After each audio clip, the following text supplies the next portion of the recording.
Any confusion? Ma'am I have one doubt. हाँ जी अक्षत, पूछो बेटा। मैम आपने कल एग्जांपल दिया था एंड में इंश्योरेंस वाला कि ए सॉरी विल वाला कि ए और बी और थर्ड पार्टी सी बोनाफाइड परचेजर का। हाँ जी। तो मैम अगर फॉर एग्जांपल अगर सी बोनाफाइड परचेजर होता है सो बी उसके अगेंस्ट केस कर सकता है प्रॉपर्टी के लिए। If a person is a bona fide purchaser, means bona fide purchaser आपका क्या होता है? Transferee in good faith and with consideration. If the person is so, तो उसका जो title है, it is safeguarded in the eyes of law. The court is going to save and protect his rights because he is a bona fide purchaser. Yes ma'am. हाँ जी। तो जब भी कोई भी ऐसी ट्रांजैक्शन होती है and where the transaction is it is on the, जब आपको दिखाई देता है कि ट्रांजैक्शन के अंदर there are conflicting interest, there are conflicting claims, right? So in that case what happens, जब भी आपके कन्फ्लिक्टिंग क्लेम्स होते हैं so court takes help of these doctrines, जैसे डॉक्ट्रिन ऑफ नोटिस हो गया है, तो determine the claims of parties. तो उसमें court will go into question that who was at fault, और फॉल्ट जिसका भी निकल के आएगा, court will not protect the person's right. ठीक है, the court will yes protect ma'am. The right of a person who was vigilant enough to safeguard his own rights, है ना? Okay yes ma'am. हाँ जी। सो ये है। Okay, thank you we ma'am. okay dear, we studied till this in the recorded lecture. We have done till registration, I guess, and notice I think we started. So notice, as we discussed in the recorded lecture, notice means knowledge, means gaining a knowledge about a fact. So it is with the help of this doctrine the court ascertains the rights of parties, their claims, where they are involved in unconscionable transaction, meaning thereby कि यहाँ पर because of the act of one person two innocent persons they are fighting. जैसे I think I have given you the example, जैसे भी अक्षत ने point किया, will का एक एग्जांपल था।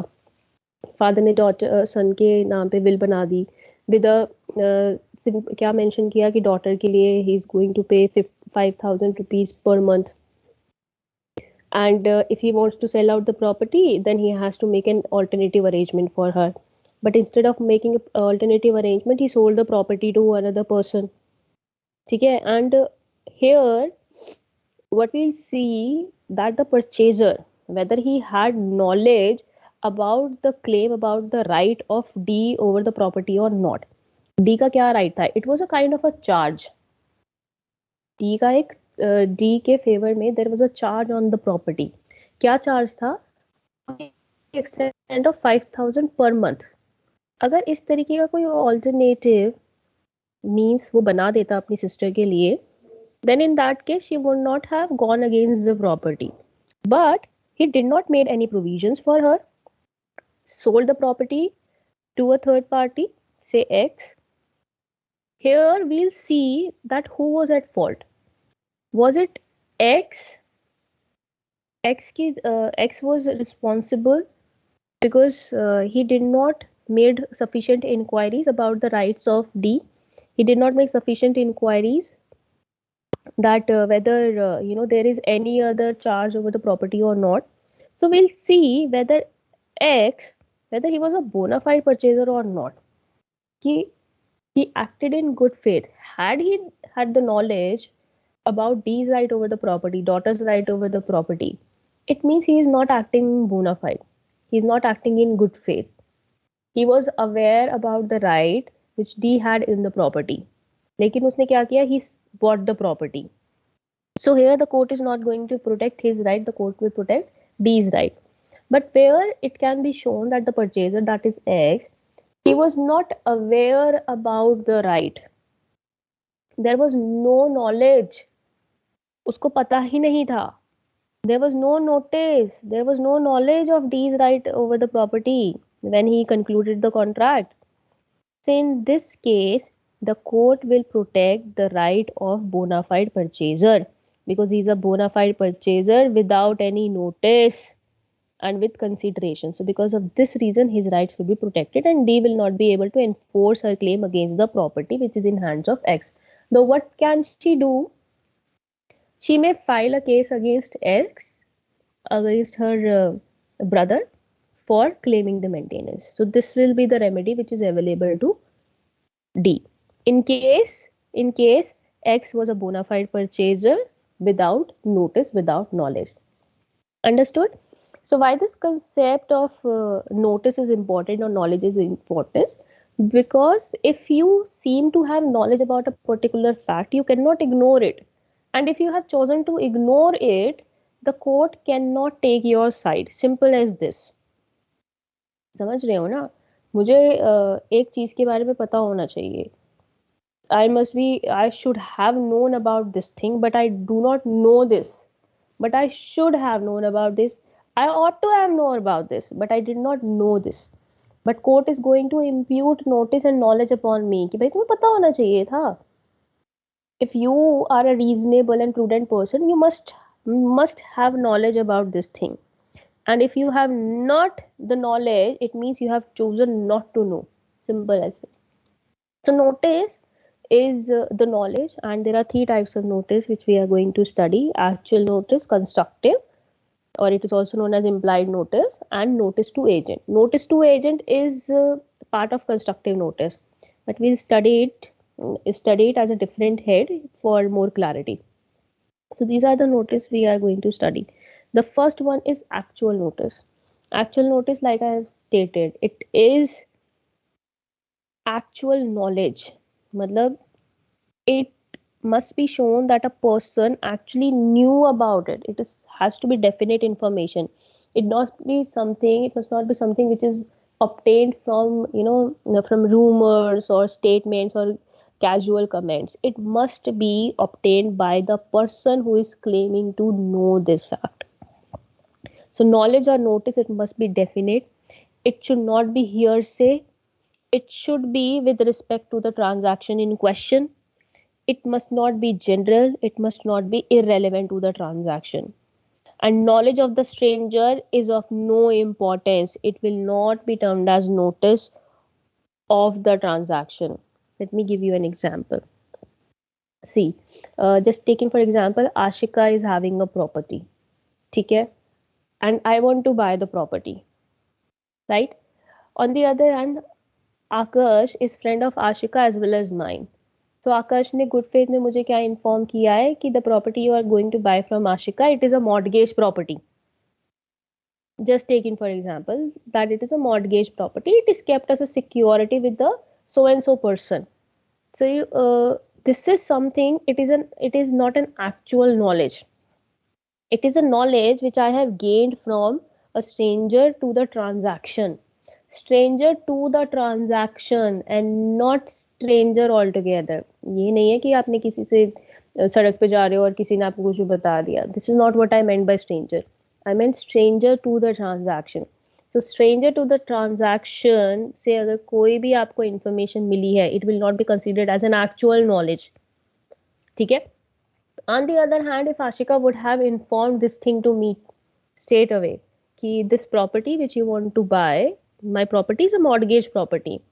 Number one. Secondly, I could have gone for मैंने registers check किए हैं registrar office में जाके, और वहाँ पे there is a noting that the property is a mortgage property. So this is a knowledge which I have acquired on my own. It is an actual knowledge. अब इसमें एक बहुत simplified से example आप ले लीजिए. You get information from your CR. ठीक है?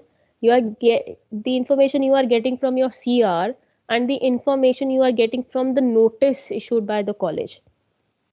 Is there any difference between the two? हाँ जी. जो information आपको आपसे के CR से मिलती है और जो information आपको notices से मिलते हैं, is there any difference between the two, or are they both same? Let me add to this. The information you received from your classmates.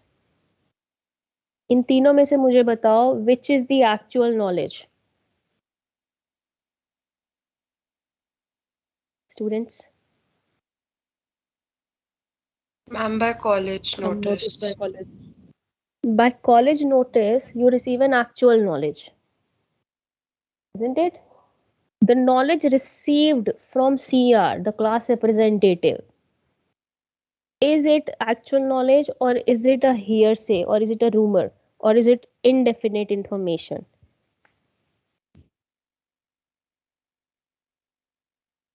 हाँ जी. Ma'am, hearsay. Hearsay. And the one which you receive from your classmates? Ma'am, that cannot be trusted. That cannot be trusted. Ma'am, the information from CR is actual knowledge. It is actual knowledge, yes, because the persons, the CRs, they are appointed, they are nominated by you people, and they have a direct contact with the office of dean. So whatever information they are getting, that is an authentic information. They are simply a channel for communication, isn't it? So the information you receive from notice is an actual knowledge. The information you receive from CR, yes. Hanji, the information you receive from CR, it is also an actual notice. But the information you receive from your classmates is not an actual notice.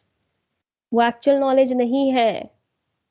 Getting my point? अगर आपको ये information है कि fees पे करने की last date 25 तारीख है, ठीक है, आपके एक फ्रेंड ने आपको ये बता दिया कि लास्ट डेट 25 तारीख है, it is not an actual knowledge.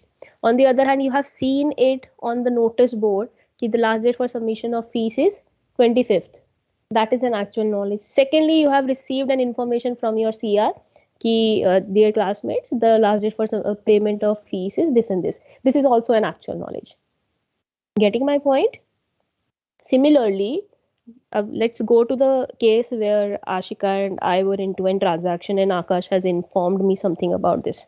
Now, in this case, Ashika's property is a mortgage property.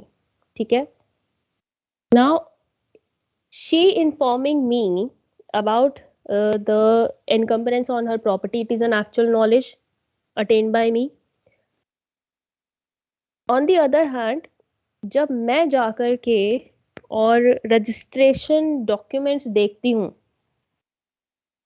I go and see the register which is lying there with the registrar's office. That is also an actual notice which is received by me कि अच्छा इसके अंदर तो the property is a mortgage property.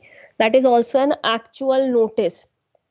But where I choose, जहाँ मुझे आशिका ने भी नहीं बताया है, and where the register is maintained with the registrar, ठीक है, but I choose not to go and look in the registers. That is a constructive notice. मैंने नहीं किया है लेकिन मुझे करना चाहिए था, so that is a constructive notice. अभी actual notice के हिसाब से आप ये देखो, the knowledge of the parties who are interested in the transaction is actual notice regarding the transaction. Strangers की knowledge से transaction का कुछ लेना देना नहीं, it would not be considered as notice of transaction.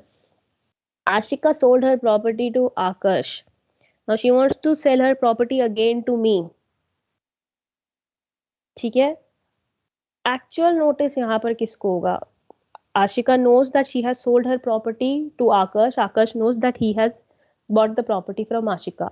So it is their actual knowledge. ये आपकी true knowledge है, actual knowledge है, because it is received, it is gained by the parties to the transaction and not a general information. Right? Now, what is constructive notice then? Constructive notice is one which the court imputes on the person. Means court will say that there were the circumstances surrounding a person in which the reasonable and prudent person would have not ought to have known a fact, but he did not know. A person is claiming that he did not know a fact. ठीक है, समझ गए कि आपको पता नहीं था, but there were circumstances surrounding you. In those circumstances, a reasonable, a prudent person ought to have known such fact. ought to have known such fact. चलो ठीक है, तुम्हें नहीं पता, लेकिन तुम्हें पता होना चाहिए था.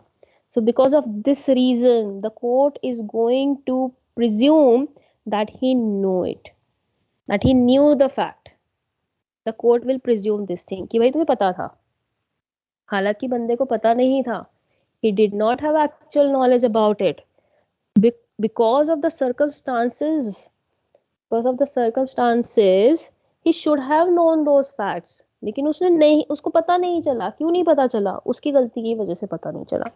So because of this reason, court will deem that you knew the fact. And the consequences of actual notice and constructive notice, they are same. भले ही आपको एक्चुअल नॉलेज थी या फिर आपको कंस्ट्रक्टिव नॉलेज थी, नॉलेज थी. और नॉलेज होने की वजह से you are not a bona fide person, you are not a bona fide purchaser और ट्रांसफरी. इस वजह से क्या होगा? Your right can't be protected. Because of this reason, either you know the fact actually, और there were circumstances in which you ought to have known the fact. और इस वजह से तुम्हें पता नहीं है. पता ना हो, the court will say that you knew the fact. Understood? Like we can see it on the, I think it's, let me have the art.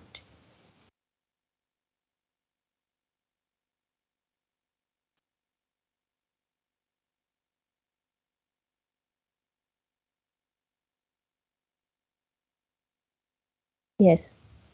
See, here in the definition which is given under section 3 of transfer of property act, what it states, a person is said to have notice of the fact when he actually knows the fact, means actual knowledge ho, or when, but for willful abstention from an inquiry or search which he ought to have made, or gross negligence, he would have known it. लेकिन उसको पता नहीं है. Why? Because of willful abstention from inquiry or because of a gross negligence. He did not know this thing. तब भी court will say that the person is having notice. He had notice about the fact. Understood? So there are 5 instances where the court says, 2 are already mentioned specifically in this definition of notice. Okay? That is willful abstention from making an inquiry and gross negligence. Apart from this, there are other explanations which are appended to section 3, and you'll see, apart from this, there are 3 other ways and instances where the court is going to impute knowledge upon a person.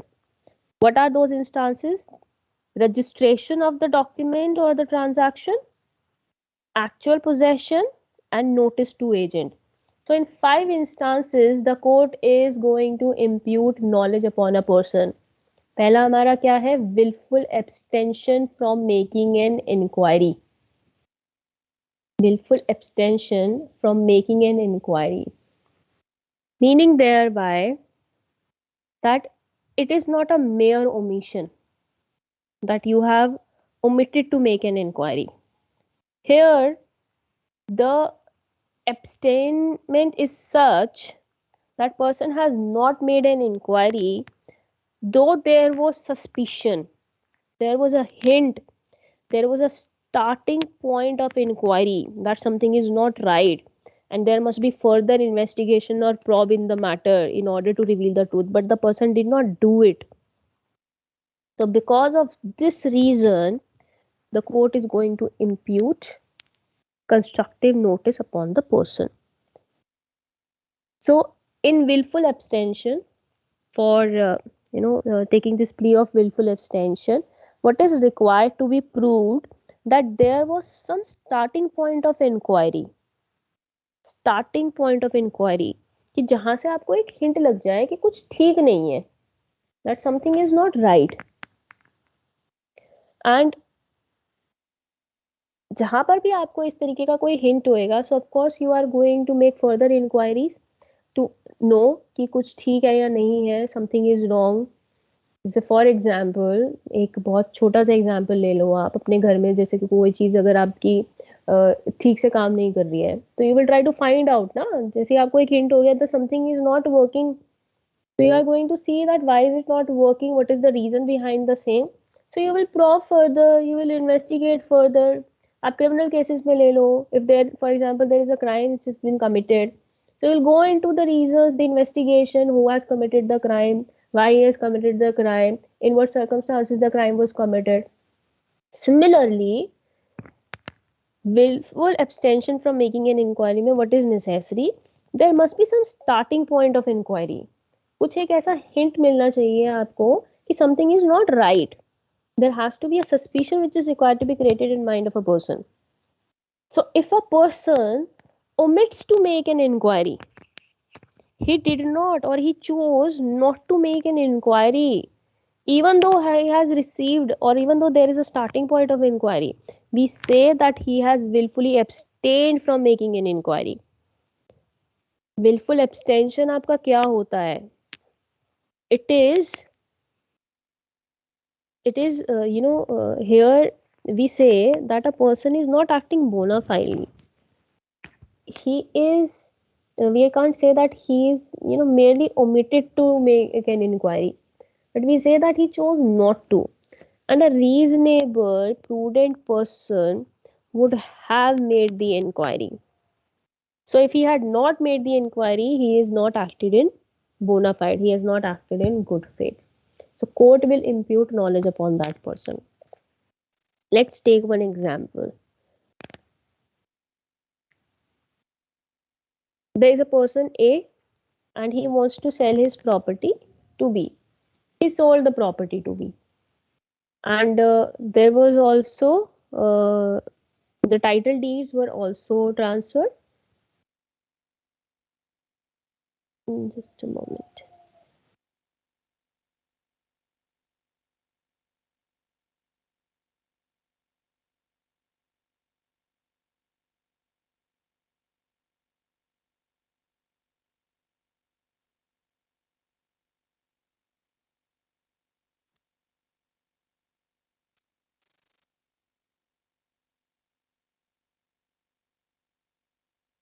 Can you see the whiteboard?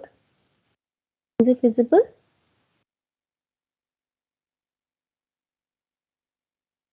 Yes, ma'am. Okay. Yes, ma'am. Okay, there is this person A. उसकी property है and he agreed to sell his property to B. ठीक है? He has delivered the possession of the property. He has also transferred the title deeds to B. Now B paid half of the consideration to A and half of the consideration was yet to be paid. Just taking for example 10 lakh में property बेचनी थी, सिर्फ 5 लाख रुपए उसने A को दिए थे. He only paid 5 lakh rupees. So he had the possession of the property. इसके पास हाउस भी है, इसके पास टाइटल डीड भी है, and title deeds were also there. So he had everything. But on the title deed, there was a noting that 5 lakh is yet to be paid to A. There was a noting on the title deed that 5 lakh is yet to be paid to A. Now, B did not pay A, and instead what he did, he mortgaged his property by depositing the title deeds in favor of C. So he mortgaged the property to C. For how much amount? For 5 lakh rupees again. तो मतलब 5 लाख रुपए तो already पे करने थे. What is A? A is unpaid seller. He is an unpaid seller, isn't it? Now B failed to pay C as well. C को भी नहीं पे किया. What C did? C filed a case. Here B did not pay the loan amount to C, which was subject to mortgage. तो C ने क्या किया? C filed a case. और C ने क्या किया? C wants to sell this property, sell this house property in order to get back 5 lakh rupees. अब ये समझो, what if the amount, the property can be sold for is only 5 lakh rupees. Who will have the claim over that 5 lakh rupees? Is it C or is it A? How the court is going to determine the rights of A and C? That who will have the right over the property or the 5 lakh amount of rupees which will be fetched after selling the property? Is it A or is it C?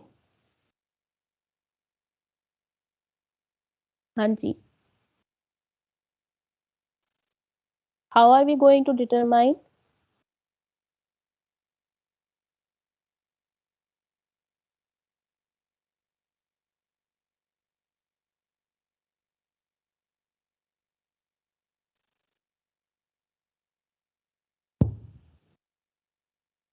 Yes, students. Am I audible? Have you understood the illustration?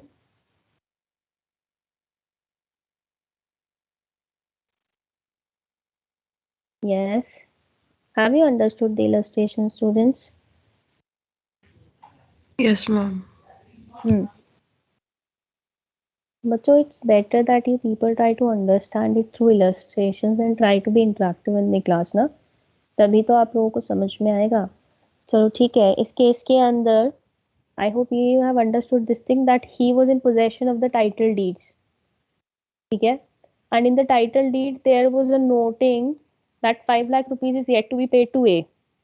Now C would get the amount of sale only if he can show that he is a bona fide purchaser.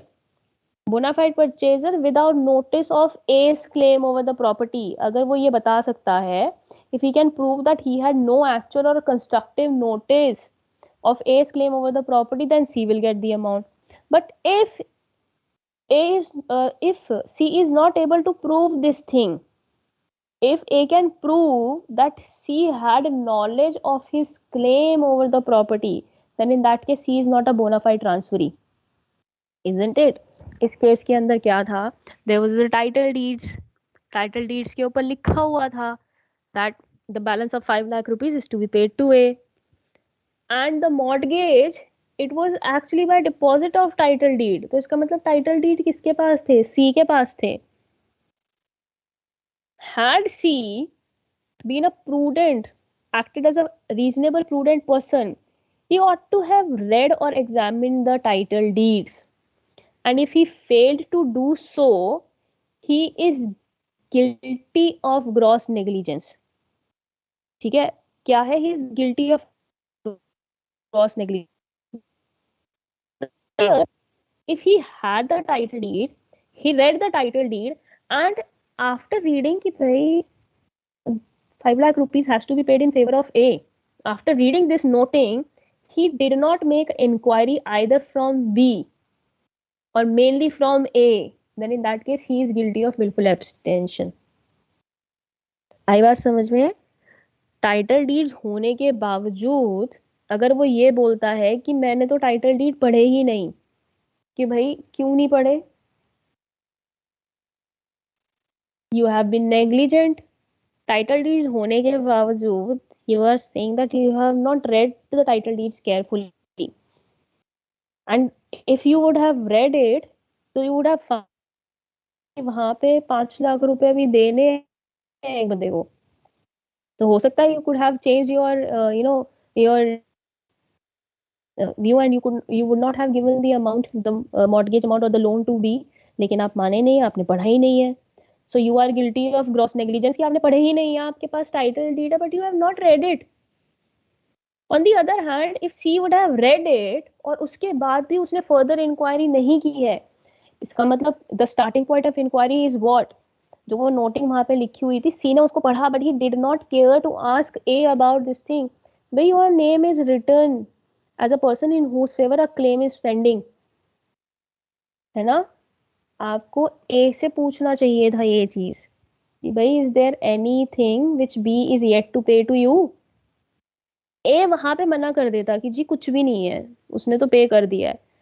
Then C is a bona fide purchaser.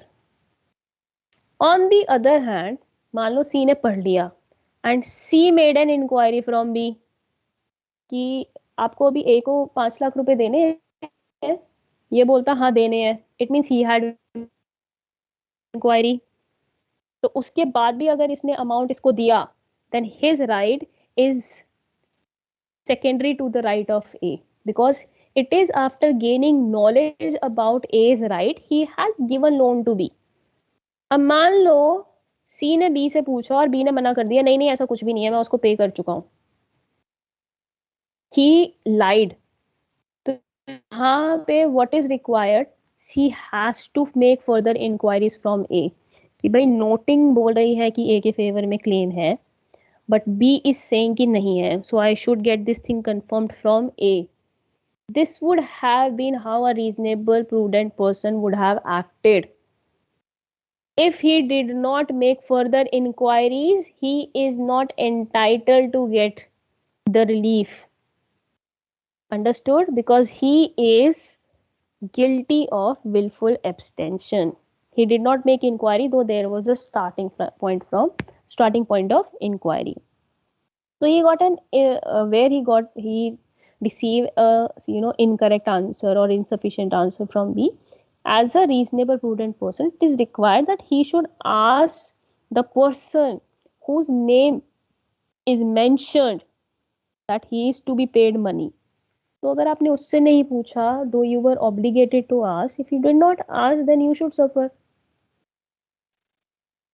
So this is willful abstention from making an inquiry. Understood? Any confusion? हाँ जी. Any confusion? No ma'am. Ma'am एक छोटी सी बात पूछनी थी हाँ जी बेटा बताओ. Regarding this property law. कोई बेयर एक्ट है जो इनको गवर्न करती है about apart from succession and all those things? Transfer of Property Act. उसके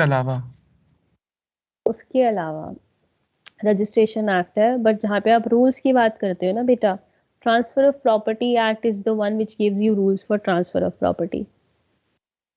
मैम ये जो आपने अभी बताया था प्रिंसिपल वाला बायर बिहेवियर वगैरह ये सब ट्रांसफर ऑफ ये तो प्रॉपर्टी बेटा ये जो बायर बिवेयर केविएट एम्प्टर है ना, ये these तो are, सेल्स कोड में।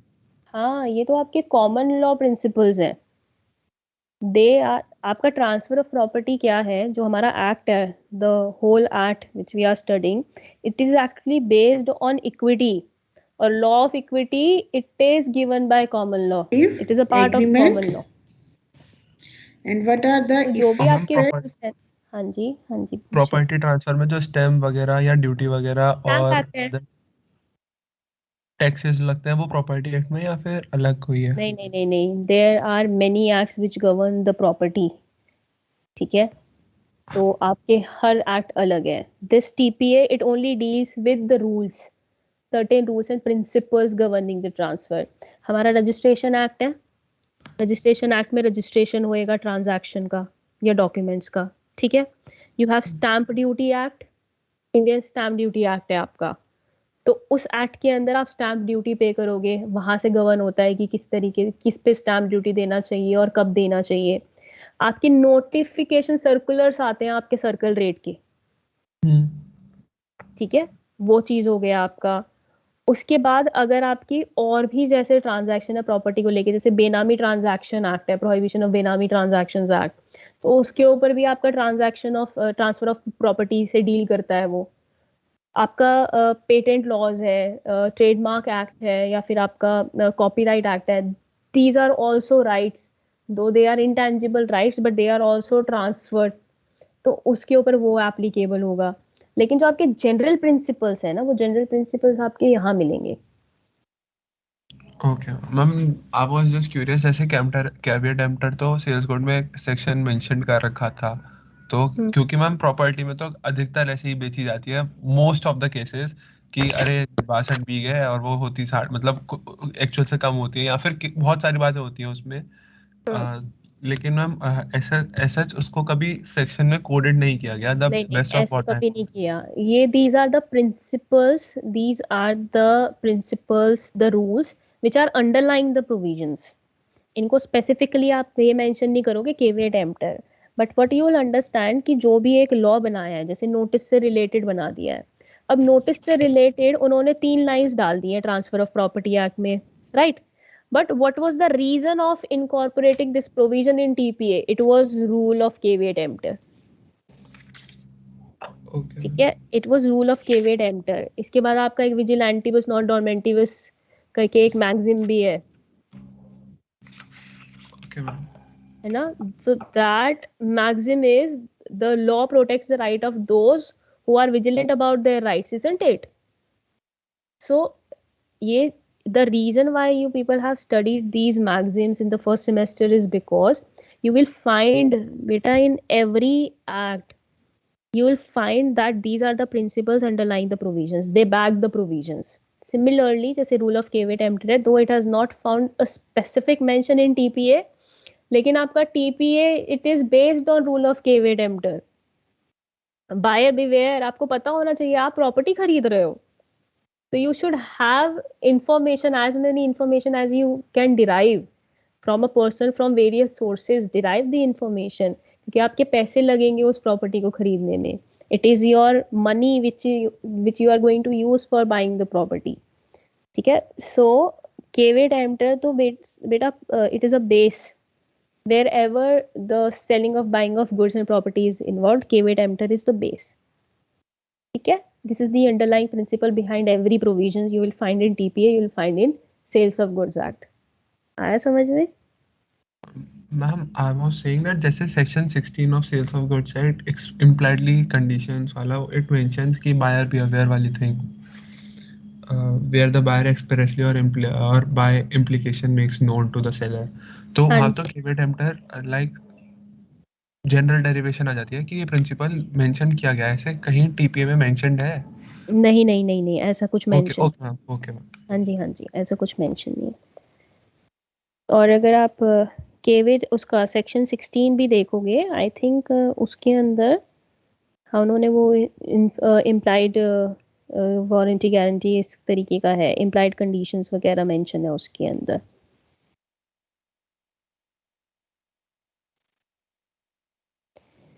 हाँ जी. सो where were we? What were we discussing? Okay, let me share the screen.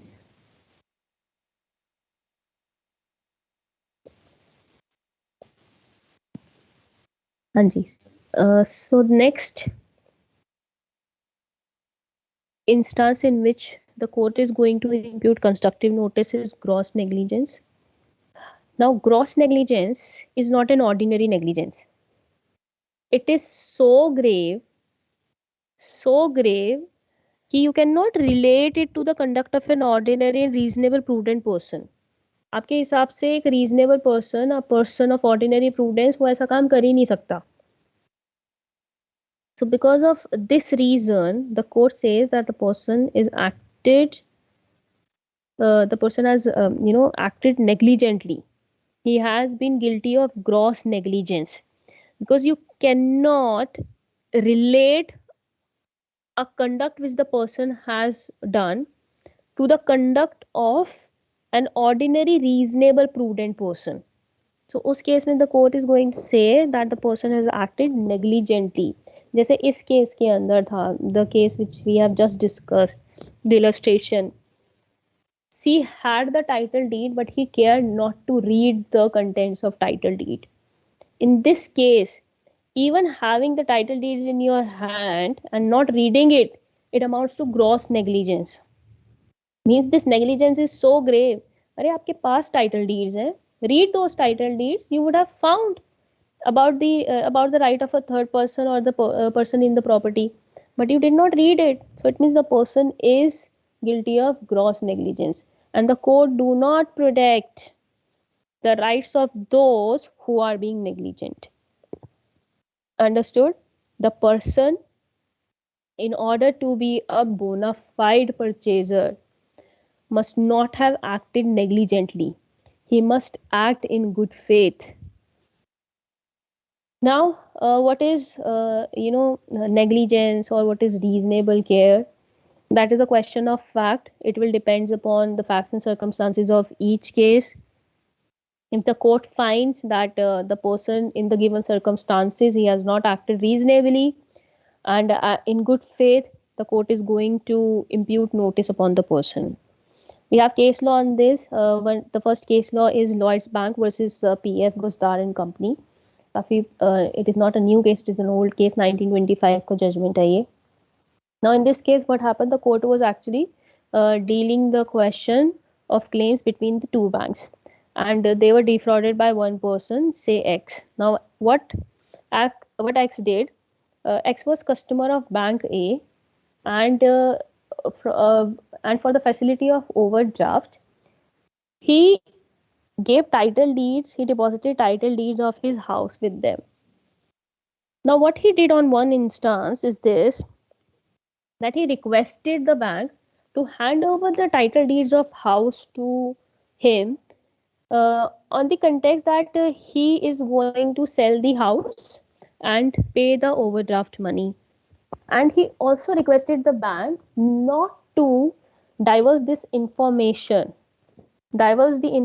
that there is an overdraft or there is a loan, and the security is the house property, क्योंकि उससे क्या हो रहा था, according to him, जो उसका cell का price है वो कम हो रहा था. So what bank did? Bank gave the title deeds to X. Now sale could not be materialized, so X deposited the title deeds back to bank. Bank को वापस दे दिया उसने.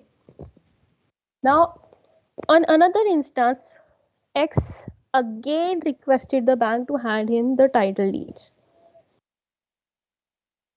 because A had already done so, the first time उसने लिया था और उसने वापस कर दिया था, and it was for the purpose of selling. So bank again handed over the title deeds to X. X ने क्या किया, instead of selling the house, he deposited the title deeds of house with bank B for a loan, as a security for a loan. So he mortgaged the house property with bank B by depositing the title deeds. अब क्या है, he did not pay any of either of the bank. He did not pay. The loan was not paid. So bank B wanted to sell the property. Now here bank A claimed that they have priority on the property because of the reason the property was subject to an earlier mortgage with them. So they should have priority over the property. Whatever is going to be the sale proceeds, first their amount should be, loan amount should be paid off, and then bank B would have the claim. Now the question before the court was this, that whose claim should be protected, who has the claim prior to the other bank, whether bank A had a prior claim or is it bank B who had the prior claim. The question before the court was this, whether bank B could be imputed with constructive knowledge about the right of bank A over the property. क्योंकि why is this question relevant? Had bank B had the knowledge of bank A's claim over the property or about the prior mortgage, then in that case bank B would not have right over the property before bank A. Whether bank B had the duty to examine the title deeds or not, whether the bank B, whether they had, should they have entered or further probed into the transaction or not. This was the question. Can we say that bank B was guilty of willful abstention from making an inquiry, or can we say that they were gross negligent? अगर bank B grossly negligent था या फिर they have not made an inquiry, तो इसका मतलब क्या है, the court is going to impute notice upon bank B कि they had the constructive knowledge about bank A's right in the property. ठीक है, लेकिन अगर बैंक B ना ही नेग्लिजेंट था और ना ही उन्होंने इस तरीके का कोई भी एब्सटेंशन किया है. They have not abstained from making an inquiry. It means there was no starting point of inquiry. तो इस केस के अंदर बैंक बी का right would be upheld and not bank A's right. Court held that bank B was neither negligent nor have they willfully abstained from making an inquiry. From making an inquiry simply means that there was no starting point of inquiry. There was no starting point of inquiry. The title deeds of the house, they were in order. Okay? The title deeds were deposited with the bank, and the bank, after securitization of the same, granted the loan. We can't say that they acted negligently, and there was no starting point of inquiry in which they should have probed further. Now, they are negligent, they are not negligent, but they were vigilant and they took care of their interest in the reasonable manner. On the other hand, it was bank A whose conduct it was tainted with gross negligence. क्योंकि भाई the very security they had against X was the title deeds of the house. It was the only security they had against X, and they parted away with those papers, parted away with the single security they had for the loan. So it is bank A who are not looking after their interest, and they are the persons whose conduct is tainted with gross negligence. So the court cannot protect the interest of those who are being negligent and grossly negligent in this case, because they are not protecting their own right. So court will not go and protect the rights of those who are grossly negligent. So this is what court held in this case, कि आप grossly negligent यहाँ पर bank B नहीं है. They have gone through the title deeds. The title deeds were in order. Nowhere it was mentioned that it is a mortgage property. You have parted away with the security, the only security you had against X for the loan. So it was not the fault of bank B who had given the loan on the basis of securitization of the title deeds. तो उनकी गलती नहीं है. Understood?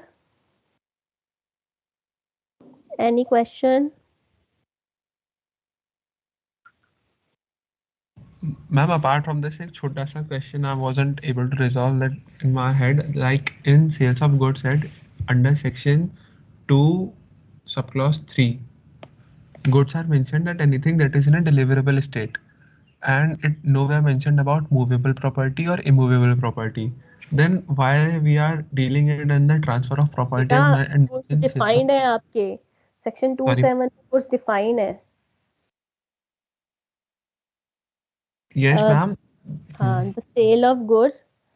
In sale of goods, the Sale of Goods Act, the Sale of Goods Act, it is dealing with the goods, that is movable property and not immovable property. Getting my point? Ma'am, the definition is saying goods are to anything which is in a deliverable state and in such a state that the buyer would under the contract be bound to take delivery of them. हाँ So ji, if और I make a आपका contract with और आपका बेटा deliverable state भी आपका informed है कि when the goods are when this we say that the goods are in deliverable state. Sales of goods के अंदर mention है, ये आपको ध्यान है? Yes, ma'am. My question is, like, if I make a contract with another person that you have to purchase the like we mutually agree to purchase, that he agrees to purchase my land. So considering my land to be a good that will make my capital gain, won't it will be covered under sale of goods? Because नहीं considering नहीं नहीं नहीं नहीं नहीं नहीं, जो आप land की बात कर रहे हो ना, how land is a good, land is not a good. Land आपकी गुड्स नहीं है, लैंड तो आपका स्पेसिफिकली इमूवेबल प्रॉपर्टी है. एंड आप सेल्स ऑफ गुड्स एक्ट है अभी आपके पास? yes ma'am. Yes, sales of goods act के अंदर बेटा मुझे गुड्स की डेफिनेशन बताओ पूरी. Goods are said to be in a deliverable state when they are in such a state that the buyer would under the contract be bound to take delivery of them. Okay और उसके बाद आपका section 2 clause 7 पढ़ो. Good. ओ sorry ma'am. समझे? Yes ma'am. हाँ, जो आप पढ़ रहे हो वो डिलीवरेबल स्टेट पढ़ रहे हो. जो गुड्स की डेफिनेशन दी हुई है that definition in clause 2.7. Okay ma'am. और when the goods can be stated to be in deliverable state वो आपका सेक्शन 21 में है, उसको भी पढ़ लेना. Okay ma'am. Thank you. हाँ सो इसलिए मैंने जब आपको फर्स्ट क्लास लिया था टीपीए का, मैंने मेंशन किया था आपका TPA is not an exhaustive code when we talk about property, क्योंकि प्रॉपर्टी आपके गुड्स भी होते हैं. ठीक है, प्रॉपर्टी आपकी मूवेबल भी होती है, इमूवेबल भी होती है. Right, some of the principles in TPA it deals with both types of property, जो सेल्स ऑफ गुड्स एक्ट पे भी एप्लीकेबल हो जाएगा. ठीक है, लेकिन जहां पर भी गुड्स की बात आएगी, मूवेबल प्रॉपर्टी की बात आएगी, आप सीधा जाके सेल्स ऑफ गुड्स एक्ट देखो. Where sales of goods act it's silent, then you try to find कि टीपीए के अंदर कुछ इससे रिलेटेड मेंशन है या नहीं है, तब आप टीपीए में आना. क्योंकि टीपीए के जो आपके फर्स्ट फ्यू प्रोविजंस है बेटा, वो आपके दोनों से डील करते हैं, मूवेबल प्रॉपर्टी से भी और इमूवेबल प्रॉपर्टी से भी. हालांकि टीपीए को जो मेनली टीपीए आया था वो इस पर्पस के लिए आया था कि हमें जो इमूवेबल प्रॉपर्टी से रिलेटेड है प्रोविजंस, हमें वो नहीं मिल रहे थे कहीं पे, तो इसलिए टीपीए आया था. लेकिन टीपीए के आपके initial provisions they relate to both types of property, movable as well as immovable property. I think section 35 to 36 37 I guess, वहां तक आपके मूवेबल प्रॉपर्टी तक है. ठीक है, both types of properties are covered. पर हाँ, गुड्स से इस तरीके से वो मत करना, डोंट गेट कंफ्यूज. ऑलराइट. वो हाँ, डेफिनेशन नहीं देखी थी उसकी. Thank you. पर्पस डिफरेंट है बेटा, दोनों सेक्शन दोनों एक्ट्स के ना पर्पस डिफरेंट है. ऑल राइट स्टूडेंट्स, हाँ जी, so I have downloaded your attendance too, but it would be better if you can just please attend your